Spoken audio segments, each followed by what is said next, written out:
By the mid-1980s, the drug game had flipped on its head.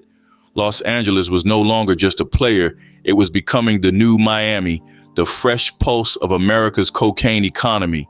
The center of gravity had shifted west, and the streets could feel it. The clearest sign was the money. At the start of the decade, a kilo of cocaine at wholesale went for $40,000 to $50,000. But once the crack era took hold, that same kilo in LA dropped to around $14,000, cheaper than Miami. That wasn't normal. Prices are supposed to rise when police crack down and purity improves. Instead, the opposite happened. The market was drowning in supply.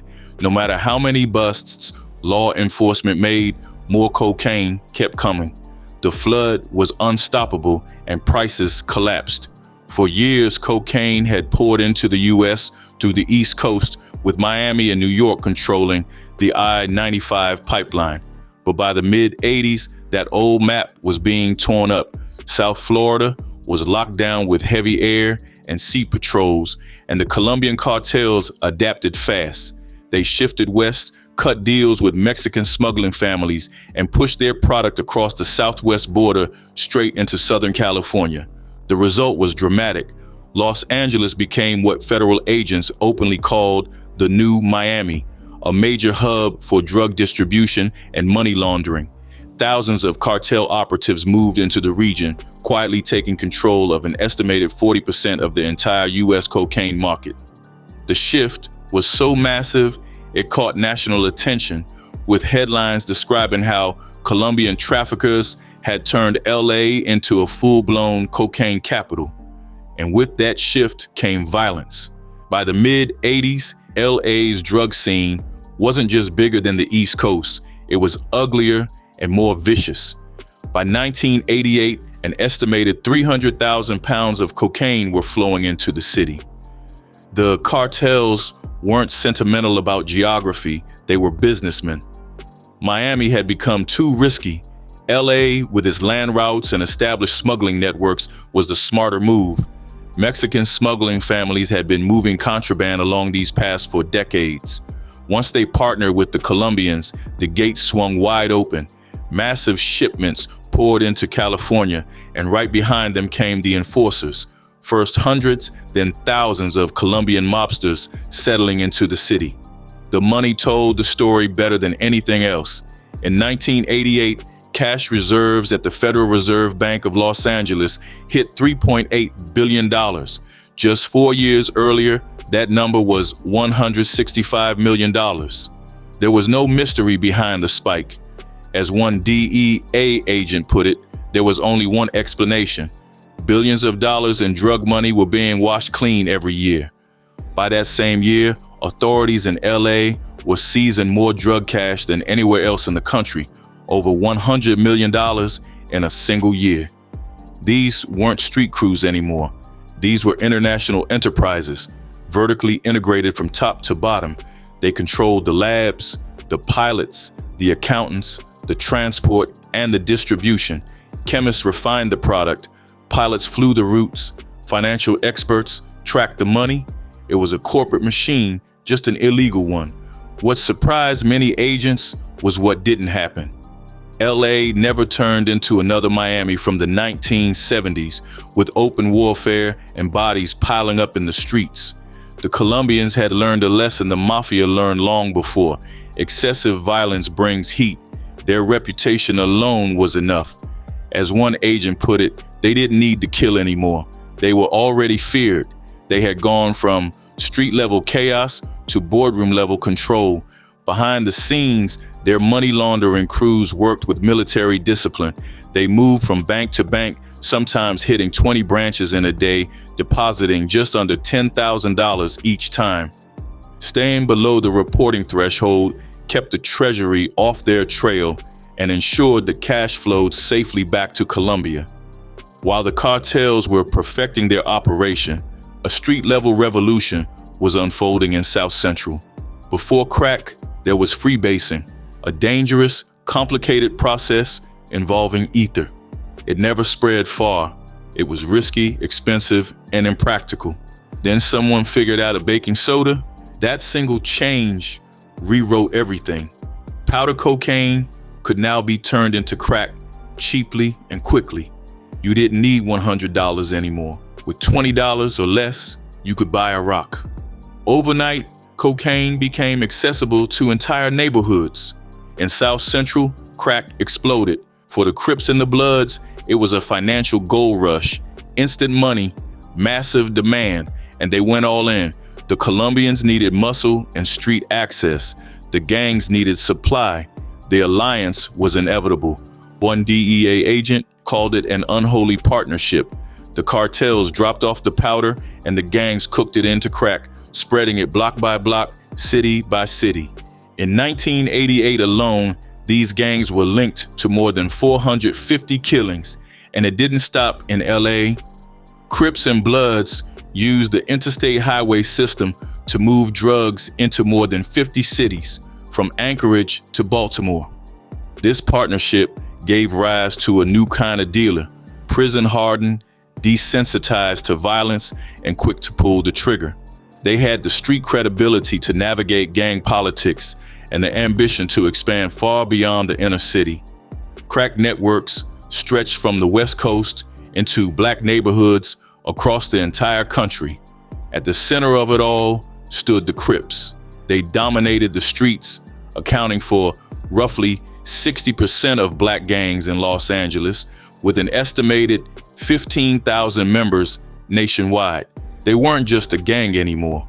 They were a distribution force, backed by ruthless violence and an obsession with profit. That hunger for money came at a brutal cost. Homicides surged, neighborhoods collapsed. Every week brought another shootout, another record-breaking drug bust, another promise from the feds that this one was the biggest yet. Jails overflowed. Billions in dirty money kept circulating. Cocaine in Los Angeles didn't just change the city, it tore through race, class, and culture. And right at the center of that storm stood one man from South Central, a figure who would come to embody the era itself, Brian Waterhead Bo Bennett. Bennett was hard to miss. About 5'11", nearly 260 pounds, head always cut low. In South LA, people would have called him a high roller just off looks alone. But what really set him apart was this: he wasn't a typical gang soldier. Even federal investigators admitted he didn't seem deeply tied to any one set. He grew up around that world, understood it, respected it, but he didn't pledge himself to it. Instead, he moved like a businessman, pulling in people he trusted and paying them to run product for him. On the street, he answered to names like Waterhead Bo, the Fat One, even the Pig. Still, inside his own house, he wasn't the toughest one. He was one of 8 kids. His brothers Tony and Darren ran deep with gangs and stacked arrest records. Bennett went the opposite direction. He stayed clear of violence whenever he could. His mother, Minnie Finley, had moved the family from Michigan to Los Angeles, chasing stability. She remarried, added more mouths to feed, and worked non-stop, first as a dental receptionist, then at an aerospace company. She did whatever it took to keep the lights on. Most of the kids went to Washington High, but Brian's path was different. A neighbor from Florence Avenue remembered that he was sent all the way to the West San Fernando Valley for school. He was heavy, had asthma, but he was likable, respectful, and serious about learning. When the chance came to bus out to a mostly white high school in Sepulveda, he took it without hesitation. The move was such a stretch that a local white family let him stay in their home during the school week. That way, he could stay close to class and work a part-time job at a grocery store. In 1982, while many of his friends were already locked into street life, Bennett graduated. That diploma meant everything to his mother, who by then was widowed and cleaning motel rooms. She believed her son had escaped the trap, but he never really did. By 1987, LAPD detectives started hearing his name in whispers. The talk sounded unreal. A massive guy cruising through South Central in a Rolls Royce, chauffeured by a young Hispanic driver. Bennett's first real mistake was simple. He got loud, too loud. One day, he pulled up to a South Central car wash in a Mercedes just to stunt. He bragged that he had more keys in his trunk than most people had clothes. From that moment on, eyes were locked on him. With the money pouring in, he wiped out his mother's mortgage on Florence Avenue, then moved her into a rented home in Northridge. The house sat on the corner of Callahan and Yolanda, right across from an elementary school. They stood out immediately, the only black family on a quiet, mostly white block. The place already looked like a stronghold. Wrought iron fencing, locked gates, an electronic garage, security cameras. Soon, neighbors noticed luxury cars pulling up at all hours. They'd stay a few minutes, someone would run inside, then disappear into the night. Morning walkers saw it, late-night dog owners saw it. Even the mailman felt something was off. He couldn't put his finger on it, but he knew it wasn't normal. Bennett didn't just spend money, he spread it.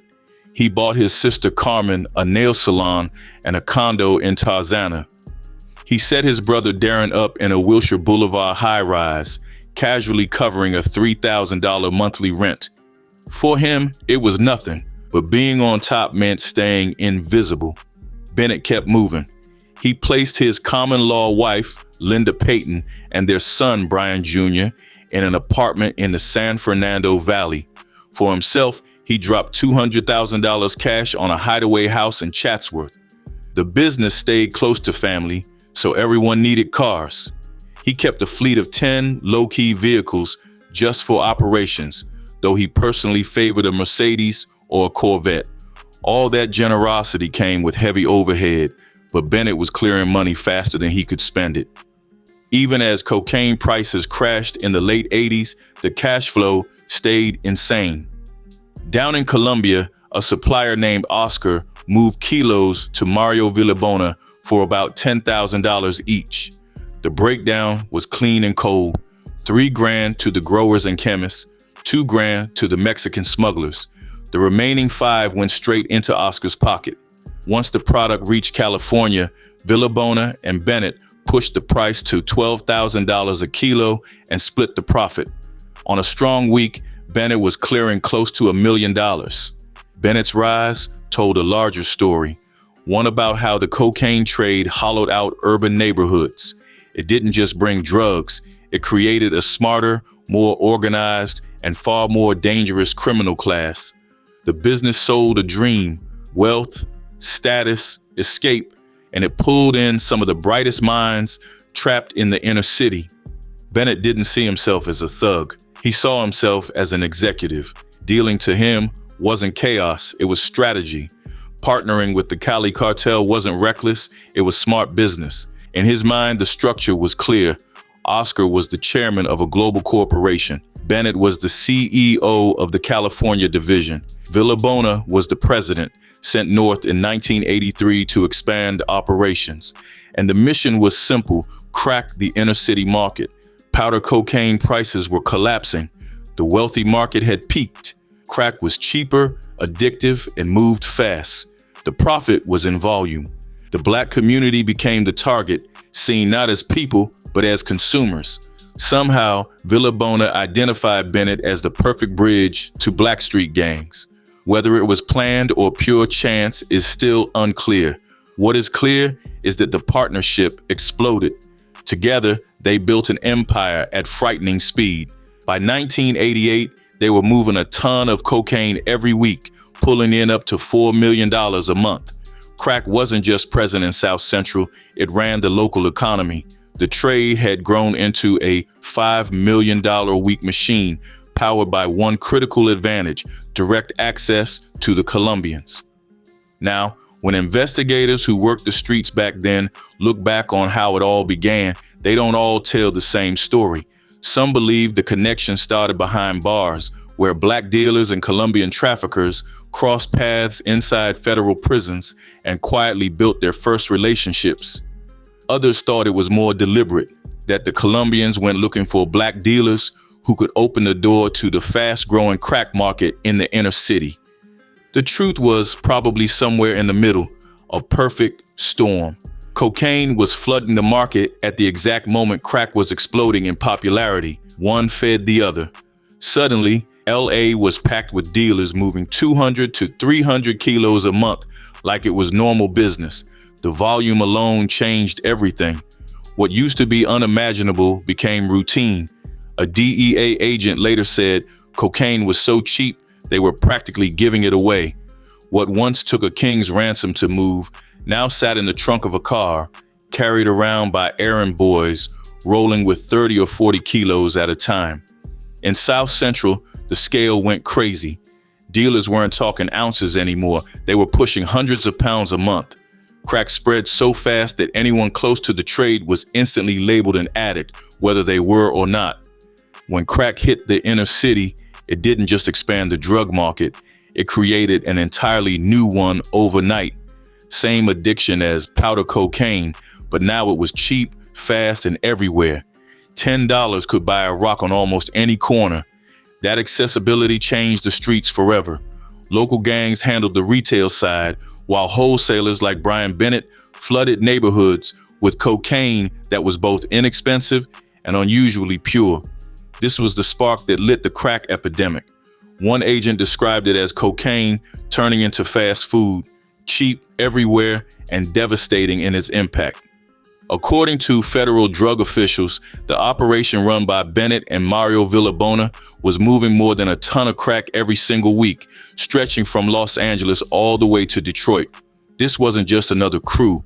It was one of the most powerful alliances ever formed between a South Central dealer and the Colombian cartels.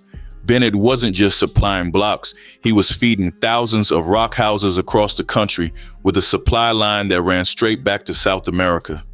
In Los Angeles, Bennett stood out.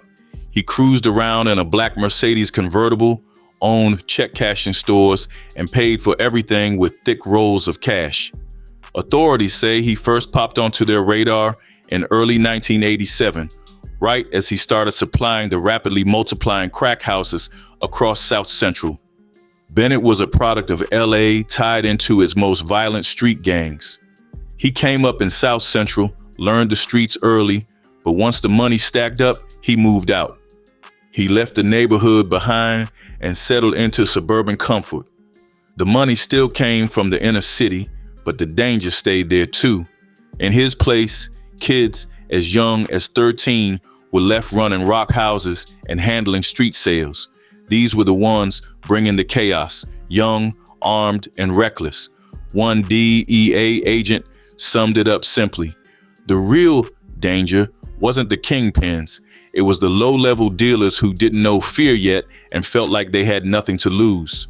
When Villabona fully backed Bennett, the operation shifted into another gear. Almost overnight, Bennett gained access to massive quantities of Cali cocaine at prices nobody else could touch. Law enforcement watched closely, tracking Villabona's supply chain, Bennett's distribution network, and the money flowing between them. What they saw was a brutal lesson in drug economics. Villabona was paying less than $10,000 per kilo in Colombia and barely marking it up for Bennett, sometimes as little as 5%. That gave Bennett room to sell kilos for around $13,000 and still make huge profits. That price crushed the competition. Nobody else could keep up. Agents later said Bennett didn't dominate the national market because he was the toughest. He won because he was the cheapest. The direct Colombian connection gave him a weapon nobody else had. The partnership between Bennett and Villabona didn't just make money, it reshaped the drug trade. Bennett, along with a handful of West Coast dealers, helped popularize the method of cooking powder cocaine with baking soda. It was cheaper, easier, and more powerful than freebasing. That single innovation sparked an explosive new market. When federal agents dug into how the two men first met, they uncovered an unexpected detail. They were reportedly introduced by a high-profile Los Angeles attorney known for representing clients involved in guns and drugs.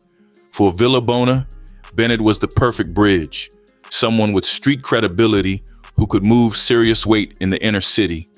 The DEA first spotted them together in the fall of 1987, eating at an upscale marina restaurant. For investigators, it was a breakthrough moment. It was the first time they had actually seen a major Colombian supplier skip the usual middlemen, and deal directly with the street-level kingpin. The discovery sent shockwaves through the agency. Rumors had been floating for years, but now there was proof. The Colombians weren't just supplying organizations anymore, they were partnering with them. To keep the machine running, Bennett and Villabona built a sophisticated money laundering operation designed to push millions in cash through legitimate-looking businesses. The goal was simple: stay under the radar and avoid federal reporting laws that flagged deposits over $10,000. They didn't meet face-to-face often, but they stayed in constant contact. For the late 80s, their setup was advanced. Pagers, early cell phones, and long hours spent at payphones to stay one step ahead of surveillance. Hiding millions in drug money took creativity. That's where a Pasadena businessman named Jimmy Washington came in. Together, they built a shell operation designed to clean dirty cash. In October 1987, Washington allegedly bought 4 check-cashing stores. It was a smart move. Unlike banks, these businesses weren't heavily regulated. They handled large amounts of cash every day, so big deposits didn't raise alarms. Dirty street money could be converted into clean, negotiable checks with ease. Washington didn't just handle finances, he handled logistics. He opened a mortgage company near Founders Savings and Loan in Crenshaw, keeping the banking close and convenient. He even arranged housing for Bennett, renting him a luxury 2-bedroom apartment on South Gramercy Place for $1,200 a month in a brand new building where he blended right in. This system became the backbone of the operation. By running profits through loosely regulated businesses, Bennett and Villabona could move millions across borders. The cleaned money flowed through Mexico and back to Colombia, paying for the next wave of cocaine that kept the entire empire alive. But once federal agents start tracing bank accounts, and they already had plans to seize Washington's, the countdown always begins. In the beginning, the investigation into Brian Bennett looked like a straight-up local case, just an LA thing. The LAPD was in charge, and at that point, they had no idea a Colombian heavyweight named Mario Villabona was even part of the picture. That changed overseas. The first real crack in the case came when Danish authorities froze Villabona's assets.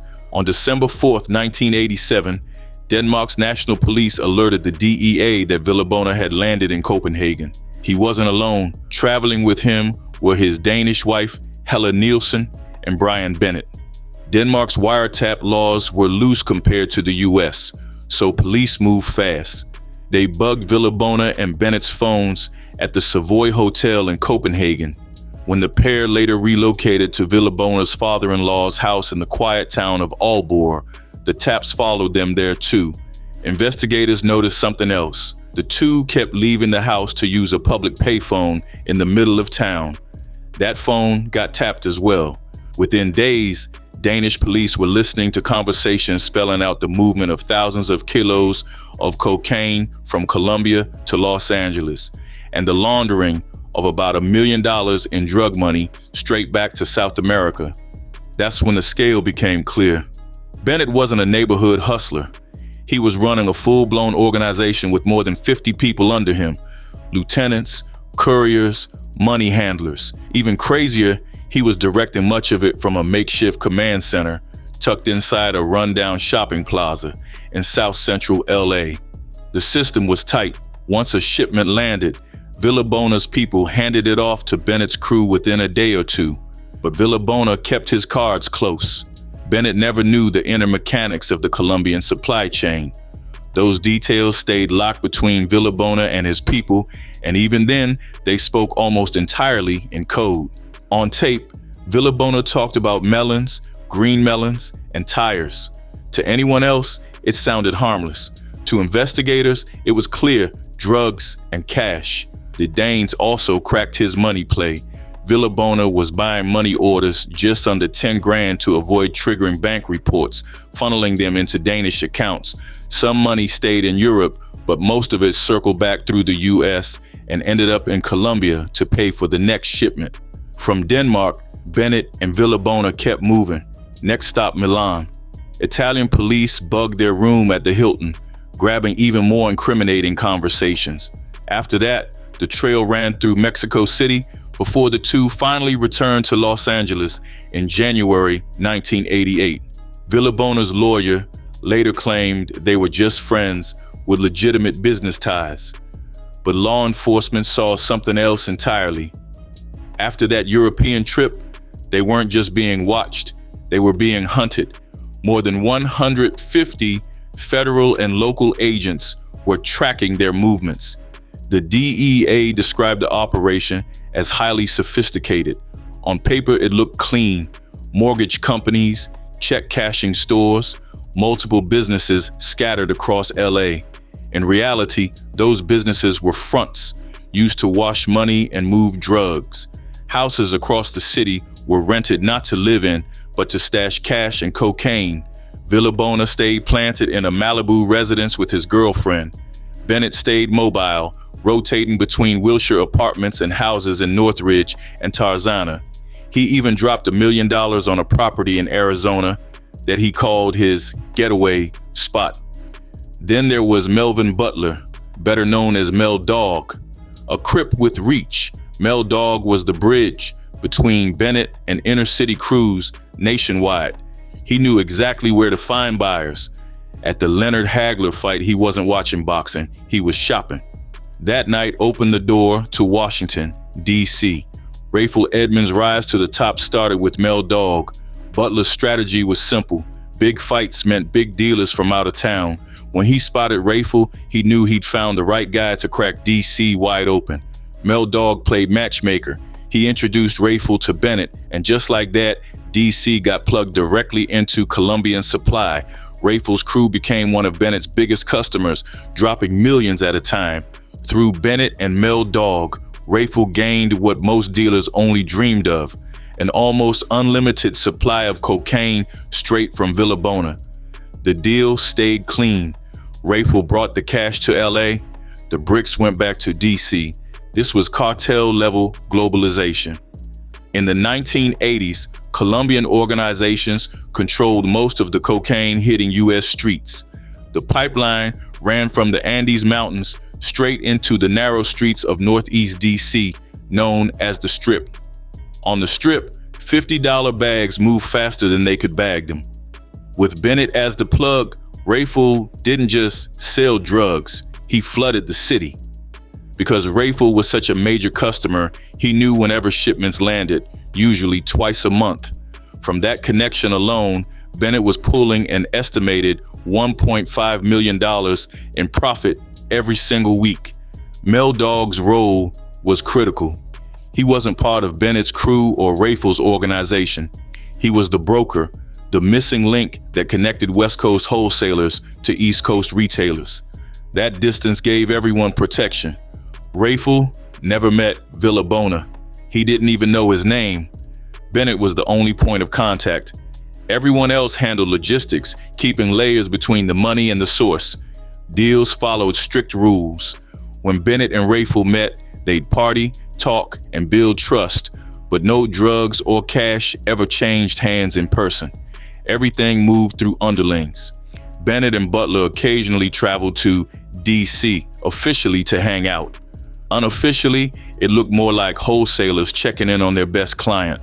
Villabona wasn't just supplying DC, he fed a whole roster of South Central heavyweights, Michael Harris, Jimmy Washington, Mike McCarver, and others. Thousands of kilos moved through their hands. But by late 1988, the walls started closing in. Phones were tapped, movements tracked. Then came the break no one saw coming. On November 6th, 2 couriers working for Michael Harris were stopped in Missouri for speeding. 68 and a 55, routine stop until police searched the van and found 1,100 pounds of cocaine. The real damage came from a cell phone. Programmed inside were Bennett's number in Arizona and a direct link to one of Villabona's front companies. 2 weeks later, agents seized $5.4 million in cash in Detroit, headed straight to Bennett's people. The money weighed nearly 200 pounds. Bennett tried to relocate to Arizona, thinking distance would save him. It didn't. In 1989, He, Villabona, and more than a dozen others were indicted. The case was massive, international, Europe, Mexico, Colombia, all connected. The government seized around $40 million in cash and 3 tons of cocaine. Bennett and Villabona were charged under the kingpin statute. Life without parole, no wiggle room. The judge made it clear the damage was too deep. The law gave no second chances. Years later, Bennett won an appeal and walked free. But he never told his story.